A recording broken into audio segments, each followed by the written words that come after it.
Calling All Citizens. Alabama Seventh Grade Civics Standard number 12 by Paul Blankenship. Describe how the United States can be improved by individual and group participation in civic and community activities. Identifying options for civic and community action.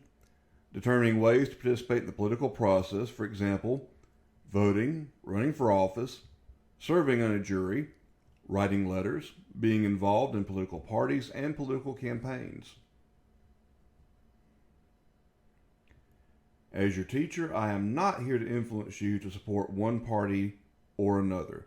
That's your choice. I am here to influence you to become an active citizen. All legitimate government power is derived from the consent of the people. We call that popular consent. To give consent to be governed means you have the right to organize with like-minded citizens, monitor the actions of the government, and influence the political process. To have consent means to have influence. Community organizing. Community organizers create grassroots groups to influence government and society. Activities include protest, service projects, legal action, and advocacy. So when communities organize, that could include protesting unfair government policies. It could include service projects to help those in need. Legal action, bringing lawsuits against a city perhaps for doing something that hurts a community. And advocating, going to public meetings, speaking out in the press, writing letters to the editor, blogging, tweeting about political issues.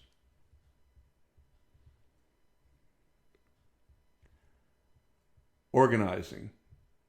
A citizen may join or start a special interest group. A special interest group is an organization consisting of people taking a stand on an issue or a set of related issues. Special interest groups represent many causes and economic interest. Examples of special interest groups include environmental groups like the Sierra Club, trade associations like perhaps one for dry cleaners, labor unions, ideological groups, those who have a shared conviction about political or social life that might be conservative or liberal. Ethnic advocacy groups like La Raza for Latinos or NAACP for African Americans. Veterans groups like the Veterans of Foreign Wars. Senior citizens groups like AARP or other groups, even hobby groups like ARRL, the Amateur Radio Relay League, that advocates for better regulations from the FCC, the Federal Communications Commission, for ham radio operators.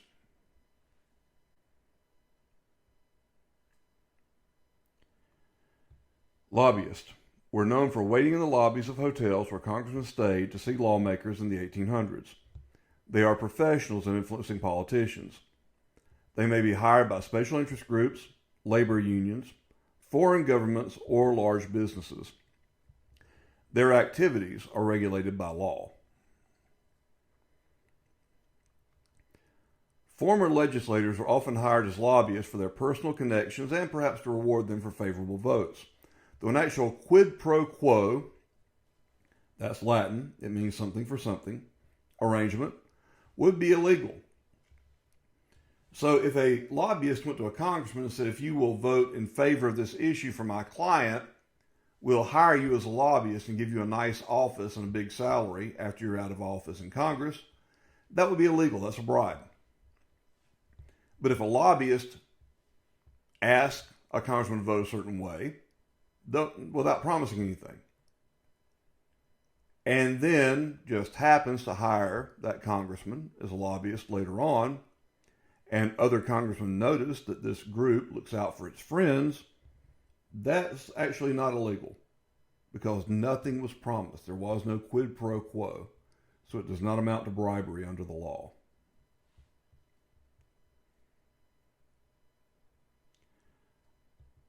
You need to monitor government to participate in it.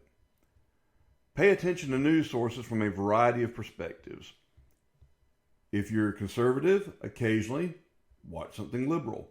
If you're liberal, sometimes watch something conservative. Read newsletters and blogs from groups involved in politics. Follow the money on opensecrets.org. Open Secrets is a website. It shows where the money goes in politics.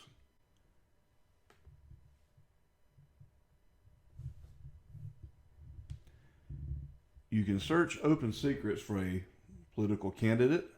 For example, Bernie Sanders, who's running as a Democrat for president. You can search for his name and you will find his current election bid for the presidency. We can see his fundraising totals here from Collective Actions PAC, Progressive Voters of America, Bernie 2016, billionairesforbernie.org. He's raised $15 million. He spent $3 million. He has $12 million cash on hand. No debts. You can even look at his personal finances. Candidates have to disclose things about their personal finances when they run for office. You can see where people live that support Bernie Sanders, the industries that they work in, retired, education, lawyers, law firms, health professionals, so forth, who the contributors are. Google is his lead contributor at $14,652.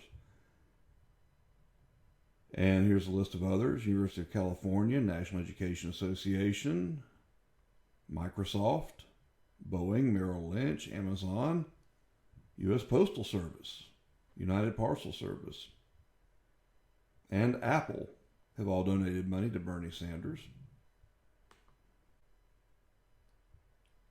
You can see whether men or women support him more. He's getting a little bit more money from men, or more donations from men at the lower end. But at the very upper end, some of his largest donors are women. And here you can find Mr. Sanders in the news. To be fair and balanced, we'll take a look at a Republican candidate.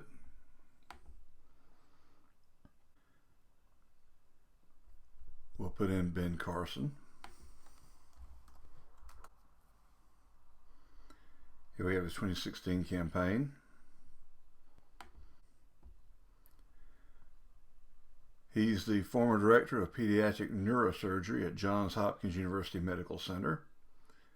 Grew up in a poor single-parent household in Detroit, went to college at Yale. Won a number of honors here: Fundraising Totals, 2016 Committee, National Draft Ben Carson for President Committee, Carson America, and a few others are mentioned. You can hover over and it will tell you how many millions were raised, how many millions were spent. And we can look at the geography of his campaign. Other states here, not including Texas, California, Florida, and North Carolina are the majority, but Texas and California are 12% each, Florida 7%, North Carolina 5%. Top metro areas: Houston, Los Angeles, Dallas, Washington, Detroit, Charlotte, Gastonia, Rock Hill, North Carolina, South Carolina, Atlanta, Orange County, Greensboro, Winston-Salem, High Point, and Phoenix Mesa. So those are places where he's fundraising and doing well. Top industries that support him are retired, then health professionals, Republican conservative, miscellaneous business, real estate, miscellaneous issues, miscellaneous finance, securities investment, insurance, crop production, basic processing, lawyers and law firms, hospitals, education, livestock, business services, and so forth. Top contributors: Northwestern Mutual, that's an insurance company, Coca-Cola, Blue Ocean Enterprise, Wells Fargo, the bank, Apartment Realty Advisors, Income Technology, Total Maintenance Services. So he's doing well with insurance, with beverages, finances. U.S. Army, 8,737.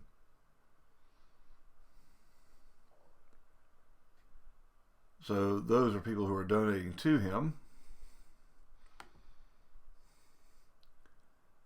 He's doing better among men than women. 62% of his donors, or 61.2%, are male. 38.8% are female. And here's Mr. Carson in the news. You can research issues using the Internet and the Freedom of Information Act or state sunshine laws. FOIA is a law that lets you obtain federal documents unless the federal government's willing to go to court and get a judge to block the release of those documents if you take them to court. Influence. It's important to vote, but first you must register to vote. You may cast an absentee ballot. Donate to political campaigns, parties, and special interest groups. Write to Congress, petition the White House or the governor's office. You can start or join a petition on change.org. It's important to vote. In Alabama, you must first register to vote. To participate in Alabama elections, you have to register to vote with the Alabama Board of Registrars. You can also register to vote through the Alabama Driver's License Division and the Alabama Department of Public Safety. All Alabama voters must present photo identification at the polling booth in order to vote in Alabama, such as a valid Alabama's driver's license or non-driver ID card, U.S. passport, student or employee ID card issued by a public or private university, photo voter ID, government ID card, U.S. military ID card, or a tribal, as in Native American tribe, ID card. If you vote absentee ballot, you must enclose a copy of your valid photo identification. To vote in Alabama, you must be a U.S. citizen, an Alabama resident, 18 years old, not disqualified by committing a felony, not declared mentally incompetent by a court. An absentee ballot. If you know you're going to be away for an election, that you're not going to be able to attend the election or attend the polling booth, you may cast an absentee ballot. You may be able to vote early with that, and you can apply to the state of Alabama for that absentee ballot. The White House has a website for petitioning. If you want to petition the White House, you go to their website, We the People, and it's petitions.whitehouse.gov. Here you may view petitions or start a petition. Some petitions are gaining signatures. Make Eid, a Muslim holiday, a public holiday across the United States. There are 124,920 signatures at the moment on that petition. Another website for petitions is change.org. People create a variety of petitions here. For example, 12 years of education funded for girls around the world. So you could go here, create a petition, and see if others are interested in standing with you, and then have the petition delivered to whatever agency, person, organization it is that you want to make some change.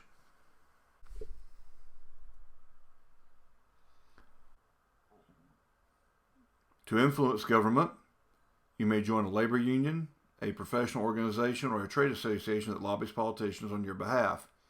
You could write your own blog about politics to express your political viewpoint, enter a career related to politics, or run for office yourself and become a politician. Means of influence. Money. The number one means of influencing politicians is money.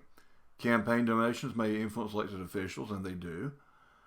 Money is the most important means of influence in politics. It costs a lot of money to run political campaigns, to buy advertising time, and therefore money is very influential in politics. Voting block. Like-minded constituents may vote for a party or a candidate in large enough numbers to influence decisions. If you and all the people with a common interest like you, maybe all ham radio operators or whatever, vote together on every election for a candidate or a party, you'll be very influential with that candidate or party because they'll depend on your votes to win the election.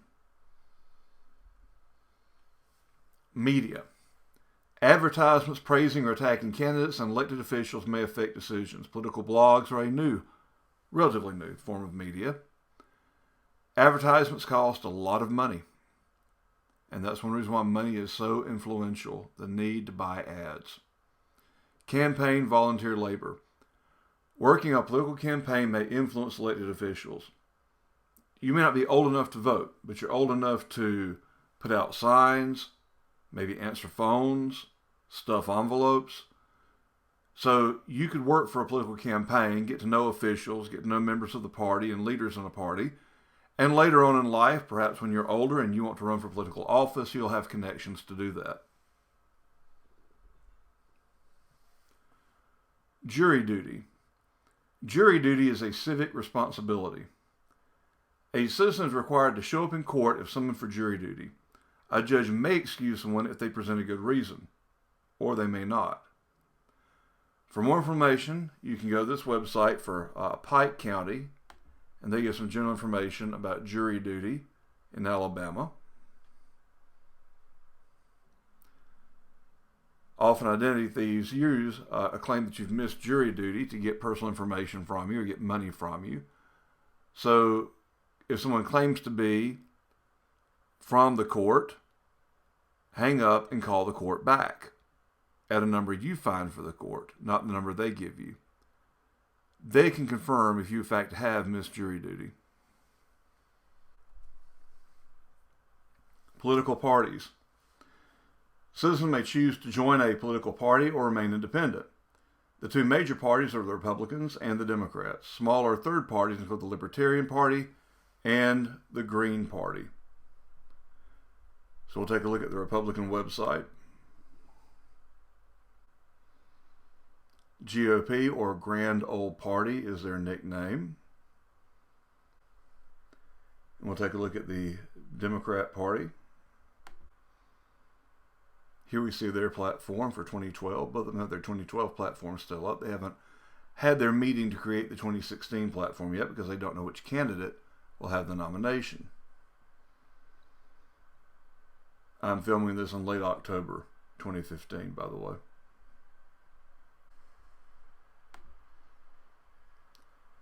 There are also smaller third parties, including the Libertarian Party and the Green Party. Third parties are parties that don't have many or maybe not any elected officials. There are a number of them that have qualified in different states, many of them just a few states. The two largest of the third parties are the Libertarians, who stand for very limited government, and the Green Party, which is very concerned with the environment and many left-wing progressive causes. In conclusion, rights are like muscles. Seldom used, they weaken. Exercise your rights to organize, monitor, and influence your government at all levels, because it is, after all, your government.